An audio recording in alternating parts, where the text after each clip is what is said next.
आबकारी मंत्री नितिन अग्रवाल ने किया रामलला के दर्शन, नई आबकारी नीतियों और जीएसटी पर की चर्चा। खबर विस्तार से।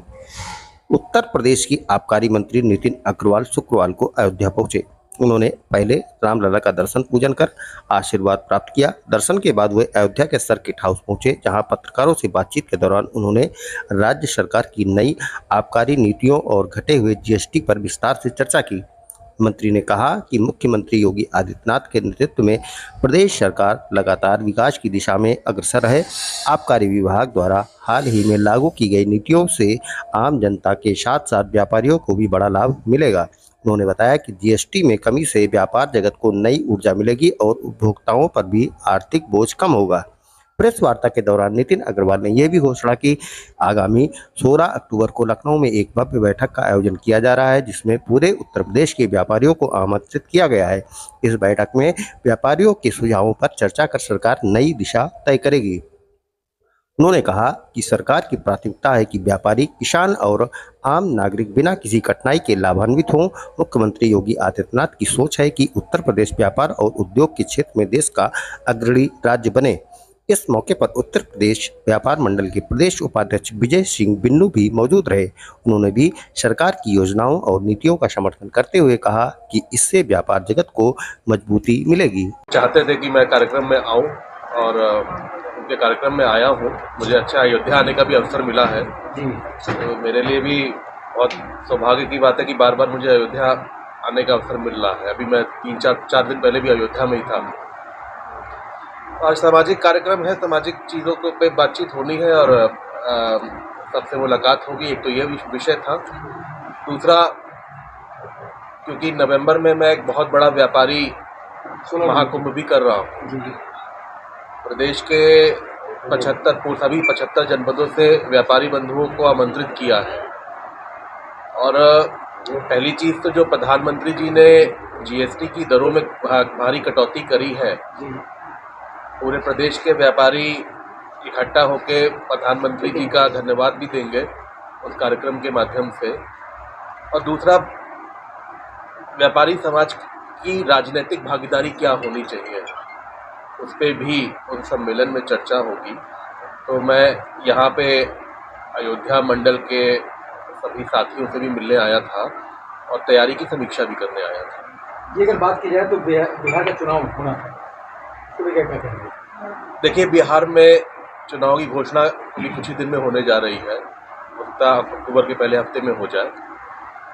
आज पार्टी ने माननीय केंद्रीय शिक्षा मंत्री धर्मेंद्र प्रधान जी को चुनाव प्रभारी भी घोषित किया है और उनके साथ साथ हमारे केंद्र के वरिष्ठ मंत्री CR पाटिल जी और हमारे प्रदेश के उप मुख्यमंत्री केशव जी वो सह प्रभारी घोषित हुए हैं। निश्चित तौर पे बिहार में एनडीए की सरकार चल रही है और जो समीकरण है या जो माहौल हम लोग देख रहे हैं, क्योंकि जितना भी हिस्सा उत्तर प्रदेश की सीमा से बिहार का लगता है, तो हम लोग को भी जाने का अवसर मिलता है, हम लोग भी देखते हैं। देखिए, वहाँ पे बिहार में एक बात बिल्कुल स्पष्ट है, लालू जी के राज को अभी भी बिहार के लोग नहीं भूले हैं। और जब उनकी सरकार 20 वर्ष बिहार में रही, जिस तरीके का गुंडा राज, जो अराजकता उनकी सरकार में बिहार के लोगों ने देखी, अपहरण, लूट, डकैती, हत्या, ये इसका बोलबाला था। और उस राज को समाप्त कर जब हुआ तो एनडीए वहाँ पे नीतीश कुमार जी की सरकार आई थी उस वक्त। उसके बाद जो सिलसिला विकास का शुरू हुआ बिहार में, और आज एनडीए की सरकार है, प्रधानमंत्री जी के निर्देशन में, मार्गदर्शन में वहाँ सरकार चल रही है एनडीए की। लोग जब कंपेयर करते हैं लालू जी की सरकार वर्सेस एनडीए की सरकार, तो निश्चित तौर पे एनडीए की सरकार का पलड़ा भारी हो दिखता है। और मैं ये आप लोगों को बिल्कुल आश्वस्त करना चाहता हूँ और विश्वास से मैं कह सकता हूँ कि बिहार में एक बार फिर से वहाँ की जनता एनडीए की सरकार को बहुमत से एक बार फिर से मौका बिहार में देने जा रही है। भारतीय जनता पार्टी और नीतीश जी की जेडीयू की सरकार वहाँ पे एक बार फिर से बनने जा रही है। अगर बात की जाए तो अखिलेश यादव 8 अक्टूबर को जो है आजम से मिलने जा रहे हैं, क्या इस पर फर्क पड़ेगा कोई? ठीक है, उनकी पार्टी के नेता हैं, उनकी मर्जी है, वो मिलने जा रहे हैं, मिलने जाएंगे। भाई उनकी पार्टी के सदस्य भी हैं वो, आजम खान साहब। लेकिन खबर थे उसमें ना आजम खान बीच में उनका बयान आया था कि अब वो तो आजम ही खान बता पाएंगे कि वो खफा है कि नहीं है, तो हम नहीं बता पाएंगे। विनय कटियार ने एक बयान दिया है अयोध्या से कि मुस्लिम भाइयों को यहाँ भगा देना चाहिए।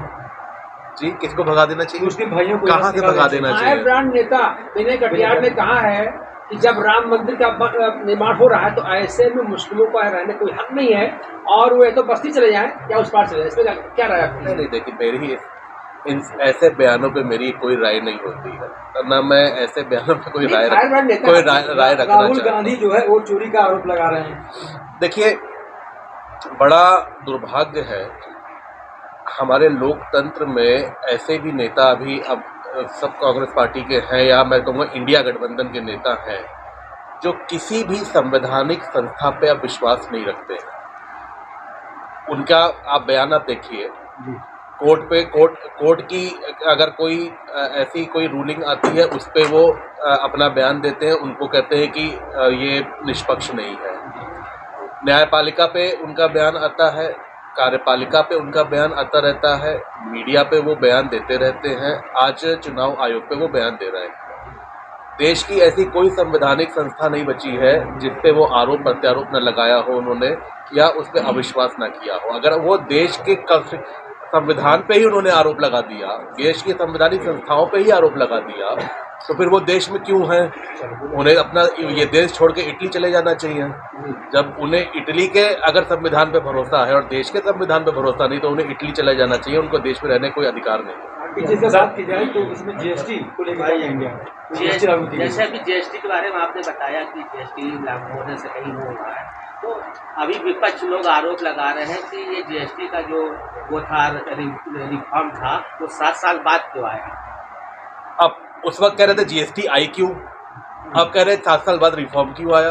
ये क्या, ये विपक्ष क्या करना चाह रहा है, क्या बताना चाह रहा है, क्या कहना चाह रहा है? 2017 की बात की जाएगी जब ये उनका कहना है कि जनता दुकानें बंद हो जाने के बाद, शराब की दुकानें बंद हो जाने के बाद 10 बजे के बाद तमाम लोग शराब की जो दुकानें होती है देखिए, मैंने अगल बगल जो है मेरी बात झोले में लोग शराब बेच रहे हैं। टाइम है, जो मैंने एक चीज अधिकारियों के संरक्षण, अरे मेरी बात भी तो सुन लीजिए भाई। मैंने पिछली बार भी आपसे कहा था जी, हमारे विभाग के अधिकारी यहाँ मौजूद हैं जी, अगर कोई शिकायत है तो प्रमाण के साथ हमें दीजिए, मैं उसमें सस्पेंड भी करूँगा जो अधिकारी उसमें दोषी होंगे, और उसमें कार्रवाई भी होगी। पहली बात, सभी दुकानों पे सीसीटीवी कैमरे होते हैं, ऐसी कोई दुकान नहीं जिसपे सीसीटीवी कैमरे ना हो। अगर कोई अनुज्ञापी जो शासन का आदेश है कि सुबह 10 बजे से शाम को 10 बजे तक का जो टाइम है उसके अलावा खोलता है, वो सीसीटीवी कैमरे पे आ जाएगा। आपके पास कोई फुटेज हो कि 10 बजे के बाद कोई अनुज्ञापी ने ऐसा अपना मदिरा का वो बेचा है, आप मुझे वो फुटेज की कॉपी दीजिए। उस सेक्टर का इंस्पेक्टर भी सस्पेंड होगा और यहाँ के डीओ पे भी अनुशासनात्मक कार्रवाई होगी। ये मैं आपको आज भी कल उस वक्त भी आश्वस्त किया था, आज भी आश्वस्त। सर, अगर बात की जाए तो नई आबकारी नीति से प्रदेश के राजस्व में आय में कितने इजाफा हुआ है? देखिए, अभी तो नीति जो आई है वो चल रही है, क्योंकि राजस्व जो हमने देखा है अप्रैल से नई नीति लागू हुई है और अप्रैल से लेके अब सितंबर चल रहा है, छठा महीना चल रहा है। लेकिन इन 6 महीनों में मैं देखूं, अगर मैं पिछले फाइनेंशियल ईयर के 6 महीने और इस फाइनेंशियल ईयर के 6 महीने कोई अगर मैं कंपेयर करूं, तो हमें करीब 10 से 12% की वृद्धि हुई है। और मेरा अनुमान है कि जब तक ये फाइनेंशियल ईयर खत्म होगा, मार्च तक जब खत्म होगा, मेरा अनुमान है पिछले साल की तुलना में अब 14 से 15% की वृद्धि हमें आएगी। तो हमारा टारगेट है कि हमने पिछला साल जो क्लोज किया था तो वो 52,573 करोड़ पे क्लोज किया था। मेरा टारगेट है कि इस साल जब हम क्लोज करें तो वो 60,000 करोड़ के करीब हो, 60,000 करोड़ प्लस हो, मिनिमम 60,000 करोड़ हो। 60,000 करोड़ के ऊपर हम कितना जा सकते हैं, इसका हम प्रयास करेंगे। अगर बात की जाए नागरिकों को जो शराब की बिक्री रोकने के लिए सख्ती से क्या, देखिए, एक अधिनियम बिल्कुल स्पष्ट है, 21 साल से नीचे ना शराब को परोसा जा सकता है और ना वो शराब के व्यापार में हम शामिल हो सकते हैं। ये एक हमारे एक्ट में नियम है और इसका हम लोग पूरा सख्ती से पालन करते हैं। अच्छा, ये बताइए मंत्री जी, जिस तरीके से लद्दाख में के जो प्रदर्शन हो रहे हैं, क्या एनडीए को जो है उकसाने का प्रयास हो रहा है? नहीं, उसमें देखिए लद्दाख में जो हो रहा है मुझे भी अखबार से ही पता लगा है, तो उसमें वहाँ पे पूरी तरीके से कंट्रोल किया जा चुका है। अभी क्या लॉ एंड ऑर्डर की सिचुएशन को पूरा अभी कंट्रोल में है। वहाँ पे सारी जो पुलिस की आपके वो फोर्सेस हैं उन्होंने सिचुएशन को अभी कंट्रोल कर लिया है। अब वहाँ पे क्या स्थिति अभी मैं इसकी पूरी जानकारी तो अभी आपको नहीं दे सकता है। अब बात की जाए तो नई नीति से छोटे व्यापारियों को एमएसपी सेंटर को राहत मिलेगी अगर देखा जाए तो। जीएसटी के नहीं, देखिए निश्चित तौर पर जब जीएसटी की नई दरें जो लागू हुई है, 2 स्लैब पूरी तरीके से खत्म किए हैं। 12% का स्लैब खत्म किया, 28% का स्लैब खत्म किया है। अब केवल 2 स्लैब रह गए हैं, 15% का स्लैब रह गया और 18% का स्लैब रह गया। तो आप देखिए अलग अलग सेक्टर्स देखिए आप। कृषि सेक्टर है एक बड़ा सेक्टर जो किसानों से जुड़ा हुआ सेक्टर है, शिक्षा का सेक्टर है, स्वास्थ्य का सेक्टर है, ये बिल्कुल जो आम जनता से जुड़े हुए सेक्टर हैं। कृषि सेक्टर में लगभग सारे स्लैब्स को 18% से कम करके 5% कर दिया गया है। शिक्षा के सेक्टर में जहाँ पे कॉपी पेंसिल किताबें रबड़ ये सब है, इसमें जीएसटी को नील कर दिया गया है। ऐसे ही स्वास्थ्य का सेक्टर है, उसमें भी करीब 18% से घटाकर 5% कर दिया गया है। तो जब इन सब में जीएसटी की दरों को घटाया गया है तो सामान सस्ता भी हुआ है। वो ग्राहक को सीधे फ़ायदा पहुंचेगा, जो आम ग्राहक है जो वो लेने जा रहा है। दूसरा, जब ये सामान सस्ते हुए हैं तो इनका जो व्यापारी है उसको इसलिए भी फ़ायदा होगा कि कॉम्पिटिटिव प्रतिस्पर्धा बढ़ेगी, प्राइस कंट्रोल रहेगा, उनकी सेल भी बढ़ेगी, ग्राहक को भी उसका फ़ायदा होगा, प्लस इसका जब प्रोडक्शन भी बढ़ेगा तो उससे इकॉनमी भी बढ़ेगी, जीडीपी भी बढ़ेगी हमारी। और जब प्रोडक्शन बढ़ेगा, देखिए ये विशेष सर्कल है। जब प्रोडक्शन बढ़ेगा तो आपका रोज़गार भी बढ़ेगा, रोज़गार बढ़ेगा आपकी जीडीपी और मैन्युफैक्चरिंग भी बढ़ेगी।